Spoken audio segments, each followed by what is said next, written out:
Hello friends, welcome to my YouTube channel. Exercise 5.7 से question number 2 करेंगे। Give reasons for the followings. नीचे कुछ statement लिखिए, इनके आपको रीजन देने हैं। Number A, a square can be thought of a special rectangle. एक स्क्वायर को एक स्पेशल रेक्टेंगल समझ सकते हैं, उसे बोल सकते हैं। तो बिल्कुल बोल सकते हैं, क्योंकि जो स्क्वायर होता है उसकी चारों साइड्स बराबर होती हैं और रेक्टेंगल की आमने सामने की साइड्स बराबर होती हैं। तो अगर रेक्टेंगल की चारों साइड्स को बराबर कर दिया जाए तो फिर ये स्क्वायर ही बन जाएगा।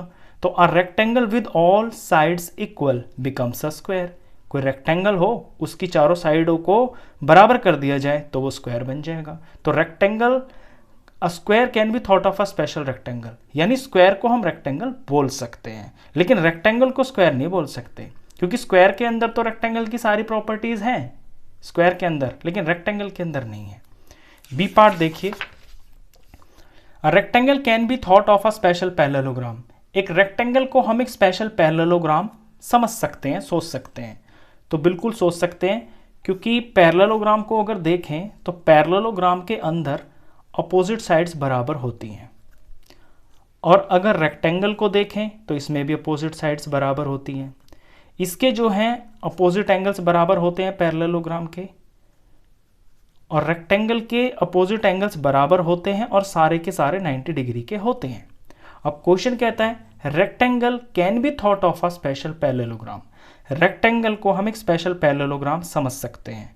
तो इसलिए समझ सकते हैं, अगर पैरेललोग्राम के सारे एंगल्स को 90 डिग्री कर दिया जाए, ये सारे 90 डिग्री अगर हो जाए तो ये सीधा होके एक रेक्टेंगल ही बन जाएगा।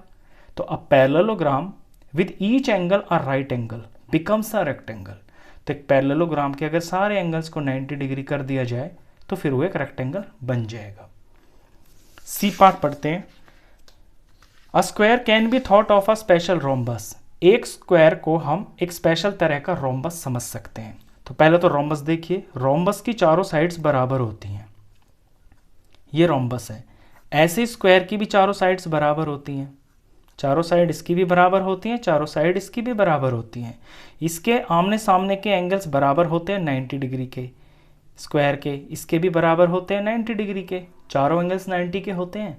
रोम्बस के आमने सामने के एंगल्स इक्वल होते हैं, ये दोनों बराबर होंगे और ये दोनों भी बराबर होंगे। अब साइड्स तो इसकी बराबर हैं ऑलरेडी, अगर रोम्बस के सारे एंगल्स को 90 डिग्री कर दिया जाए तो फिर ये स्क्वायर बन जाएगा। तो a rhombus with each angle a right angle becomes a square. तो अगर किसी रोम्बस के सारे एंगल्स को 90 डिग्री कर दिया जाए तो फिर वो एक स्क्वायर बन जाएगा। यानी स्क्वायर को हम रोम्बस बोल सकते हैं, क्योंकि स्क्वायर के अंदर रोम्बस की सारी प्रॉपर्टीज हैं। एक तो साइड्स इसकी सारी बराबर है, दूसरे इसके अपोजिट एंगल्स बराबर है, तो दो प्रॉपर्टीज हैं। दूसरा, रोम्बस के जो डायगोनल्स होते हैं वो 90 डिग्री पे कटते हैं और स्क्वायर के भी कटते हैं। क्वेश्चन ये समझाना चाह रहा है एक्चुअली क्या है, कि हम स्क्वायर को रोम्बस बोल सकते हैं क्योंकि स्क्वायर के अंदर रोम्बस की सारी प्रॉपर्टीज है। यानी हर स्क्वायर को हम रोम्बस बोल सकते हैं, लेकिन हर रोम्बस को हम स्क्वायर नहीं बोल सकते। हम उसी रोम्बस को स्क्वायर बोल सकते हैं जिसके सारे एंगल्स 90 डिग्री के हों। तो rhombus with each angle are right angle becomes a square. अगर रोम्बस के सारे एंगल्स को आप 90 डिग्री कर दोगे तो फिर ये सीधा होके स्क्वायर बन जाएगा। D part, squares, rectangles, parallelograms are all quadrilaterals. जो स्क्वायर होते हैं, जो रेक्टेंगल होते हैं और जो पैरेललोग्राम होते हैं, ये सारे क्वाड्रिलेटरल्स होते हैं। बिल्कुल क्वाड्रिलेटरल की ही तो फैमिली है ये। क्वाड्रिलेटरल हम किन्हें बोलते हैं? जो चार साइड से मिलके बनते हैं क्लोज्ड फिगर। तो ये सारे के सारे चार लाइन सेगमेंट से मिलके बन रहे हैं, सारे के सारे क्लोज्ड फिगर हैं, तो ये क्वाड्रिलेटरल हैं। All these are 4 sided polygons. ये सारे चार साइड के पॉलीगन्स हैं, मेड ऑफ लाइन सेगमेंट्स, जो कि लाइन सेगमेंट से मिलके बने हैं, इसलिए इनको हम क्वाड्रिलेटरल बोलेंगे। ई पार्ट पढ़ते हैं, square is a parallelogram. Square parallelogram होता है, बिल्कुल होता है। पहले पैरेललोग्राम की प्रॉपर्टी देखिए। पैरेललोग्राम की प्रॉपर्टी ये होती है कि आमने सामने की साइड्स बराबर होती हैं, आमने सामने के एंगल्स बराबर होते हैं।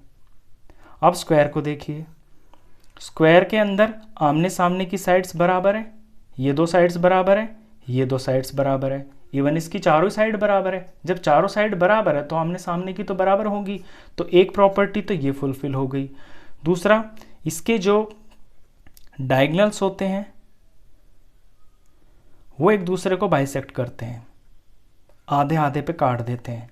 ऐसा ही पैरेललोग्राम के अंदर भी होता है। डायगोनल बनाएंगे तो इतना पार्ट इस पार्ट के बराबर होगा, ये पार्ट इस पार्ट के बराबर होगा। आमने सामने के जो एंगल्स होते हैं वो बराबर होते हैं पैरेललोग्राम में, तो रेक्टेंगल में भी होते हैं। ये वाला एंगल इसके बराबर होगा, ये इसके बराबर होगा। आमने सामने के एंगल्स बराबर होते हैं पैरेललोग्राम के। तो इसमें स्क्वायर में भी होते हैं, ये 90-90 के होंगे और ये भी 90-90 के। इसके चारों एंगल्स 90 के होते हैं। मतलब ये है कहने का कि स्क्वायर के अंदर पैरेललोग्राम की सारी प्रॉपर्टीज़ होती हैं, लेकिन हर पैरेललोग्राम के अंदर स्क्वायर की सारी प्रॉपर्टीज़ हों ऐसा ज़रूरी नहीं है। तो एक स्क्वायर को हम पैरेललोग्राम बोल सकते हैं। एक स्क्वायर एक पैरेललोग्राम होता है। The opposite sides of a square are parallel. Square की अपोजिट साइड्स पैरेलल होती हैं, so it is a parallelogram, इसलिए एक पैरेललोग्राम है। तो लास्ट पार्ट था, क्वेश्चन खत्म। नेक्स्ट क्वेश्चंस के लिए मिलते हैं नेक्स्ट वीडियो में। तब तक के लिए गुड बाय।